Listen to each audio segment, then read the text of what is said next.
All right, what's up, everybody? Welcome into another edition of Executive Decisions. It's your boy Corey Parson, the fantasy executive, right here on the Executive YouTube Network. Coming up on the program today, we're going to discuss the top wide receiver duos in the NFL. Want to get some good football talk going in as we are fresh inside the season where we get ready for the up and coming NFL campaign. James Harden is at it again. He is getting ready to either force himself out of another situation, this time with the Philadelphia 76ers.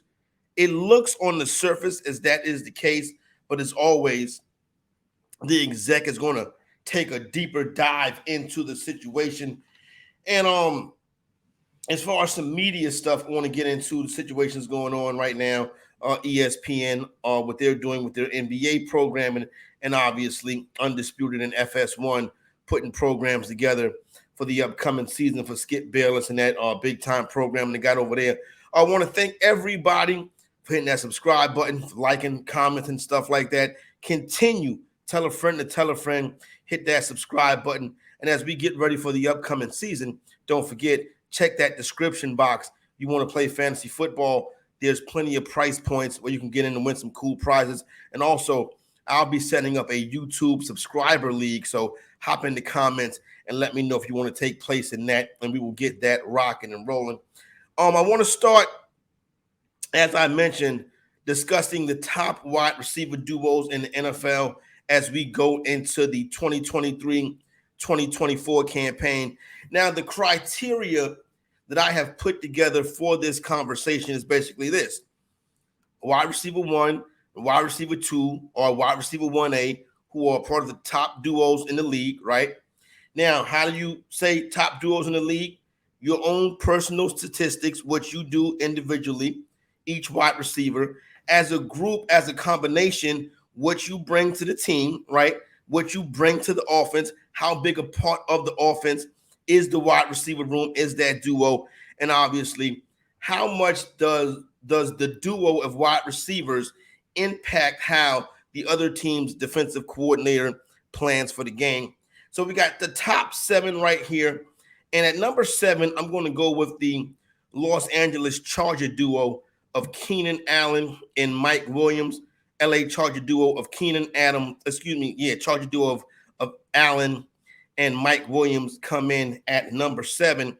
Now, years ago, this duo, a couple years ago, could have been higher. Allen, most of his career, been a 100-catch guy. In 2019, Big Mike Williams averaged 20 yards a catch. He's a guy who makes big impact plays, can get down the field and change possession and change field possession. But last year, both of these guys were hampered with injuries. They're both attached to a big-time quarterback in Justin Herbert. Here's a guy who can throw for 5,000 yards, so it's going to be plenty of balls to go around. The problem is these guys' availability last year was shaky. Allen and Williams both missed games at time. I think they kind of hurt the offense with their inability to be on the field as more so than help it. Now, this year you also see where they add the rookie wide receiver, Quentin Johnson out of Texas Christian University. He is going to be a part of this offense. We saw him already score in the preseason. So listen, I think Allen and Williams' best days are behind them, but I think Mike Williams in this offense can still have a big impact. Allen is still a chain mover, but Eckler is going to get a lot of that work. It's interesting to see if Johnson takes work from Allen or if he takes work from Williams. Right now, the Charger duo is my 7th-ranked wide receiver duo in the league. At number 6, now, I'm not going to include no rookies in the list, right? But at number 6, I'm going to go with guys that are playing together for the first time, and I'm going to go with the Jacksonville Jaguar duo of Calvin Ridley and Christian Kirk. Now, I just saw where the episode of The Pivot where Michael Parsons was on, at the end of it, they were talking to Trayvon Diggs, Dallas Cowboys extraordinaire defensive back, and they asked him about the toughest covers in the league, and he mentioned Calvin Ridley and how Ridley is such an explosive route runner. He always looks like he's going deep, and then he bang, bang, bang, sits down on the route. Now, Ridley is was on an elite career path. His 2020 season in Atlanta was phenomenal. He put up video game style numbers, but then he had the season where he came and he didn't look like himself. He took the mental time off. And then, of course, last year he missed the entire season. He has been all the rave in Jacksonville Jaguar camp. He's already attached to a dynamic quarterback in Trevor Lawrence. And now you get to team him up with Christian Kirk, who, listen, Christian Kirk's a big-time prospect. And what you like about Kirk is every year he gets better. Kirk's career is on an upward trajectory. His receiving yards go up. His catches go up. His yards per catch go up. So right now at number 6, I got the duo of Calvin Ridley and Christian Kirk. These are two young players. I can see this guy's moving up the list in years to come. Now, Group 5, I'm going to go with the Dallas Cowboy trio of CeeDee Lamb and Brandon Cooks. And this is where we see our first, quote-unquote, what I would call an elite wide receiver. CeeDee Lamb is an elite wide receiver. 100-catch guy, 100-catch guy, big touchdown guy, big yard per catch guy, can't be guarded in a one-on-one situation. Availability is your best ability. Lamb is always out there playing, a young player who is going to continue to get better. And now you team him up with a veteran like Brandon Cooks, who, listen, 2 of the last 3 seasons, Cooks had over 1,000 yards receiving, playing with a terrible quarterback situation with the Houston Texans. Now he gets a chance to get back to a team and shine. Now, Cooks has bounced around a lot. That's because he got that first big contract early in his career, and that was a very tradable contract his teams are trying to build. But when you look at Cooks, a dynamic down-the-field playmaker, you team him with Lamb, I think that makes them the 5th best duo in the NFL as far as combo wide receivers. Dallas is going to have to pay Lamb. One thing about the Cowboys, they do draft well. As CeeDee Lamb is going to have to get paid. We already saw Diggs get his money. Micah Parsons and CeeDee Lamb will be up next. Number 4 group is DK Metcalf and Tyler Lockett, the dynamic duo from the Seattle Seahawks. DK Metcalf in 2020, phenomenal season. Like 20 yards a catch, a whole bunch of receptions, went crazy on yards, went crazy on touchdowns. But what I don't like about Metcalf, despite him being physically talented, super duper gifted, so early in his career, you're starting to see his numbers tick down already. Here's a guy, listen, the 90 catches is great, but you got 140 targets. I think I want to see him catch more of those balls directed towards him. Also, that yards per catch was close to 16. Now it's under 12. I think that's something that worries me, and not to mention the fact they drafted a wide receiver in Jackson Smith-Njigba, who people think is going to eventually be a NFL number 1 wide receiver. I like JSN joining this team, but right now they're number 4 to me. Now, Tyler Lockett is the model of consistency. He's going to be a 90, 100-catch guy. He's going to get you about a first down a target. And as far as his yards per catch average, super duper durable, one of the players in the league you can always count on being there. That's excellent for fantasy, and that's excellent for the Seattle Seahawks. So really, Tyler Lockett kind of solidified this group for me. Because of Lockett, that's kind of why they got the 4th spot and not the 5th spot over Lamb and Cooks. But that's something that could change throughout the course of the season as we get used to seeing Cooks and the Dallas Cowboys. But Tyler Lockett, I think, is really a guy that solidifies this wide receiver room in Seattle. Is going to be a nice one for Mr. JSN to learn under DK Metcalf and Tyler Lockett, with Pete Carroll and Geno Smith delivering them the football. All right, now it's time for our top 3, and this is where things start getting interesting. My 3rd-ranked wide receiver duo is Jamar Chase and T. Higgins. Now, a lot of people will say that this duo could be number 1, and these are 2 dynamic young players, and they could reach the top of the mountain. But right now, let's talk about Chase, another one of those guys that I would say is an elite wide receiver. We saw what he was able to do in his rookie season. He just went absolutely crazy down the stretch. He was hampered by injuries last year, but you know that talent is getting ready to break out. If he can stay on the field, put it together for a full 17 games, this is a guy who could very well, listen, he's already the favorite going into the year to be the offensive player of the year. You know how lit Joe Burrow is. Burrow looking like he's going to be healthy and ready to go for week 1. Jamar Chase, the sky is the limit. And then he commands so much attention from the defense. He's one of these guys that you have to game plan for. And then on the other side, Higgins, kind of like Lockett, or wants to aspire to be a guy like Lockett, model of consistency. You know what I'm saying? You know what he's going to give you: 7-8 targets, 6-7 catches. He'll get you close to 100 yards, put together some 1,000-yard seasons. Just a dynamic wide receiver 2/1A. T. Higgins and Jamar Chase take the 3rd spot in the executive wide receiver duo rankings. Spot number 2, Philadelphia Eagle duo of A.J. Brown and DeVonta Smith. Once again, elite.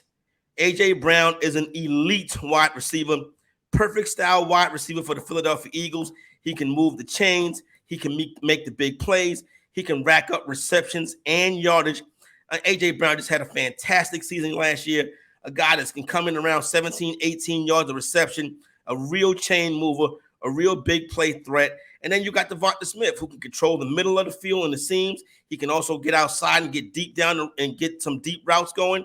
He's a guy who's going to rack up targets, not as many, and receptions, but a dynamic duo that work well together. And you have to game plan for A.J. Brown. If you don't game plan for him, especially with him playing with Jalen Hurts, he can make a defensive coordinator have a long Sunday afternoon. A.J. Brown and DeVonta Smith, Philadelphia Eagle wide receiver room duo, is my number 2 ranked wide receiver duo in the NFL.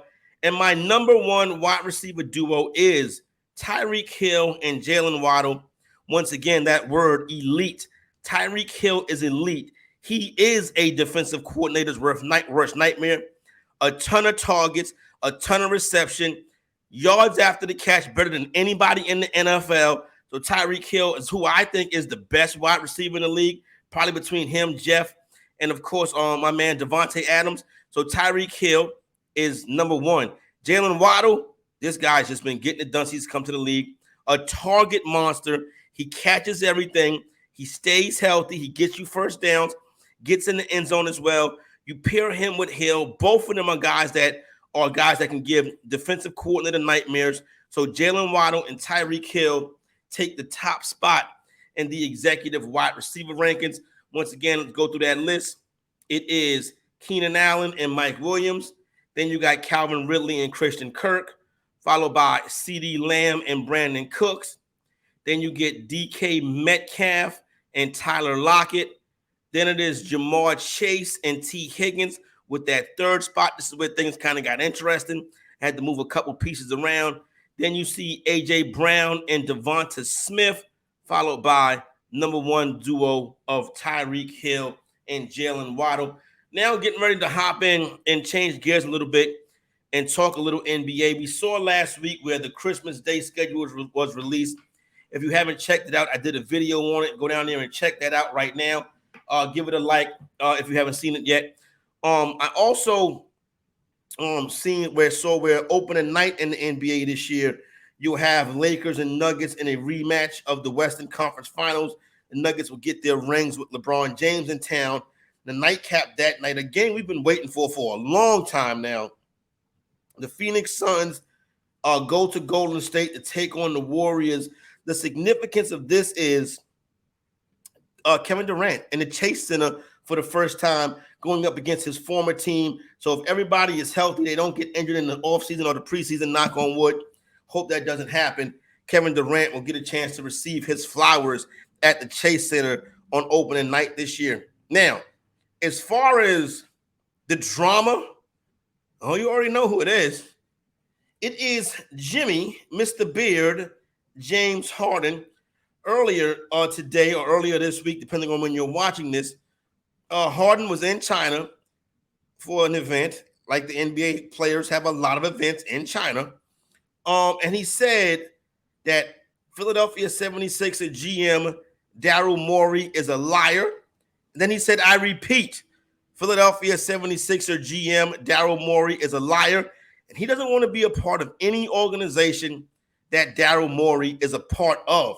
James Harden talking real spicy out there in China earlier this week. Now, with that being said, how do we get to this between Harden and Murray? Excuse me. Now, James Harden is a man who's made more than $300 million in his NBA career. And a lot of those checks were signed by teams where Daryl Morey was a general manager. These two guys were attached at the hip. So how does something like this happen? Well, last year, when they did their deal, when Harden did his deal, he took a team-friendly deal because he wanted to win a championship with a promise that a longer, more lucrative deal was on the way this summer. So when Harden has the chance to opt in, everybody says, okay, well, Harden will opt in and they'll trade. Harden opts in and they'll trade him. Harden has let it be known that he wants to play for the Los Angeles Clippers, and for the most part, only the Los Angeles Clippers if he was to be traded away from Philadelphia. Now, NBA Commissioner Adam Silver just put out a memo saying that Damian Lillard and the Miami Heat couldn't do this. He needs to put out a memo saying that the Clippers and James Harden can't do this as well. Now, with that being said, let's get back to the nuts and bolts. So he opts into the contract, right? Says he wants to be traded. Now, to me, some kind of deal circled around Terrence Mann, Norman Powell going to Philadelphia, James Harden going to the Clippers seems like the type of deal that would work. So you don't even got to worry about signing the player, spending the money on the player. Just go ahead and trade the player. But somewhere along the way, that did not happen. Morey came out late last week and said efforts to try to trade James Harden were no longer on the table, and Harden was expected to be at training camp to get ready to go through the season with the Philadelphia 76ers. That's when Harden says he will not be playing with the Philadelphia 76ers this season. And let me tell you something. Nobody, and I mean nobody, can burn down an organization like a disgruntled NBA superstar. Harden will show up with the fat suit and not even care about it. Trust me on that one. You can ask the Houston Rockets. You can ask Oklahoma City. You can ask the Brooklyn Nets. If James Harden does not want to engage, James Harden is not going to engage. And listen, Philadelphia is a team with a new head coach in Nick Nurse. You still got Joel Embiid in the Eastern Conference where they can compete and be a contender. You don't want this being burnt down. So how do you fix it? Well, you got to figure out a way to trade James Harden. Not necessarily, because let me tell you something. Money talks and bullshit walks. And I guarantee you what's going on here is Morey is coming to the table with a deal that Harden doesn't want. And Harden is saying, you promised me last year that if I did that team-friendly deal, we were going to get it done this year. That's why he's calling him a liar, because Morey is probably coming to the table with a different deal. Because listen, let's be realistic. James Harden is no longer a championship player. James Harden is not really a guy you want to be paying $35, $40 million a year to. For real, the best of James Harden is behind him. So I don't really know. I understand where Daryl Morey in Philadelphia is coming from. You made that commitment last season. You can't live up to it. It's unfortunate. But then guess what?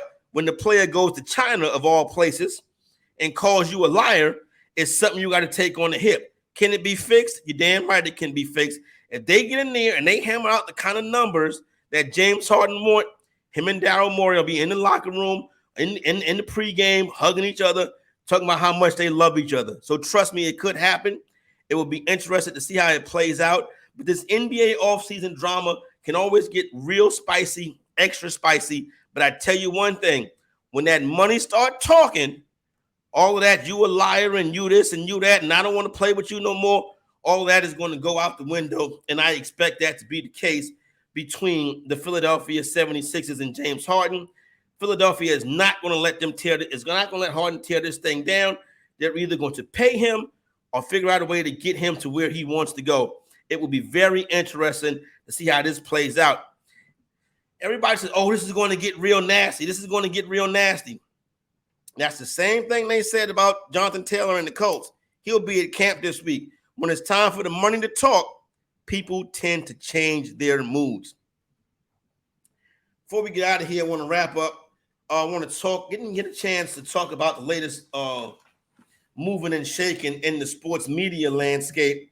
So I do want to touch on that right quick, as not only do we hear about Richard Sherman going to be a part of the team with Skip Bayless on Undisputed, we also learned that Rachel Nichols will also be joining what I'm dubbing as Skip and Friends to go along with Lil Wayne. And there's also reports out there that either Keyshawn Johnson or Michael Irvin will be next to step in and join Skip Bayless as a part of that team out there on FS1's Undisputed. But I want to touch on the latest person who was named, and that was former ESPN NBA person, Rachel Nichols. Nichols' longtime ESPNer was let go in a nasty little controversy between herself and Maria Taylor. This is when somebody, an ESPN employee, taped a private phone call that Nichols had with, an advisor or an agent or something like that, more or less talking about how Maria Taylor was going to end up into that lead role in the NBA broadcasting. And, Nichols kind of made a mention, listen, this is the summer of 2020, the summer when everybody was supposed to be friends, right? Or trying to do the right thing. They were trying to undo some wrongs. So they was going to give, because you know how ESPN is, they was going to give Maria Taylor a more prominent role. And listen, Taylor deserves it, obviously. Taylor's one of the most dynamic television broadcasters there is. She's over on the NBC network now, and I fully expect, you know how NBC moved. That's a big part of the corporate media. I fully expect, I would have said 10 years, but the way NBC going and the way things look right now in this politically correct society and this DEI world, I would not be surprised if Taylor is going to be, and Maria Taylor is dubbed to be the host of the Today Show. I would have said 10 years ago, but probably in the next 5 years, the way this industry is working right now. But listen, like I said, she's a dynamic TV person, and she deserves it. But I also think that what happened to Nichols was wrong as well. You take a private conversation. I don't really disagree with what Nichols was saying in that argument, you know what I'm saying? But she was the one who had to take the buyout. They didn't just not get rid of her. Trust me. They paid her big to go away and keep quiet. Now she gets to come back and join Skip Bayless. She's a well-respected NBA mind, a well-respected voice in the sports broadcast community. So I think that Nichols hire is a good hire right there. Now, here's a hire that I'm not really a fan of. ESPN talent Malika Andrews has been promoted yet again. I don't understand why ESPN continues to do this. You know why ESPN is a sinking ship? Because they could care less what their audience thinks about the product. The audience has let you know time and time again that they do not relate to Malika Andrews. I think she's a fine broadcaster. I think she's super duper talented, but she can come across as kind of a phony sometimes. I don't like the way she handled things with Stephen A. Smith with the Ime Udoka situation. So there's been different things, but listen, I'm not going to get into most of it, but the fan base is highly critical of the talent. So what does ESPN do? They promote her. Now she will be the lead host of their NBA Finals coverage, replacing Mike Greenberg. Now listen, there's nothing special about Mike Greenberg as a broadcaster. He had a special radio show with Mike and Mike. They did great things. He's been there. He's safe. He's consistent. You know what you get with him. Now you take him off that spot and you give it to Malika Andrews. I don't know if they do this to create controversy, but obviously this is something that's going to be talked about and it'll be heavily debated. But you know what? ESPN doesn't care. They say if we're going to lose our audience, we're going to lose our audience in grand fashion. And Malika Andrews will be right there front and center. It's like, I understand budget cuts. I've been there. You know what I'm saying? I was laid off by NBC last year. So I get what is going on. But listen to this, though. The audience likes Mark Jackson. He's gone. The audience likes Jeff Van Gundy. He's gone. The audience doesn't like Malika Andrews. She's promoted. You get why you can't compete no more, ESPN? And I understand as a broadcast talent that you can't really let the audience dictate what you do. But when you're all falling like a cliff like this, I would pay a little bit more attention to what's being said by the people that made you popular. That ring right there was letting me know that it was time for me to get moving and shaking. Once again, I want to thank everybody that subscribed. Please continue to subscribe, and we will continue to put out hot content. Even if you subscribe, we're still going to put out hot content. Don't forget, hop down in the comments if you want to be a part of a fantasy executive YouTube subscriber, fantasy football league. Let me know in the comments. We'll get that done. And if you hit that description box, you can find more information about playing fantasy football, mock drafting. We got it from free all the way up to the high stakes level. So holla at your boy. I want to thank everybody for rocking on me. Once again, it is Executive Decisions right here, the Executive YouTube Network.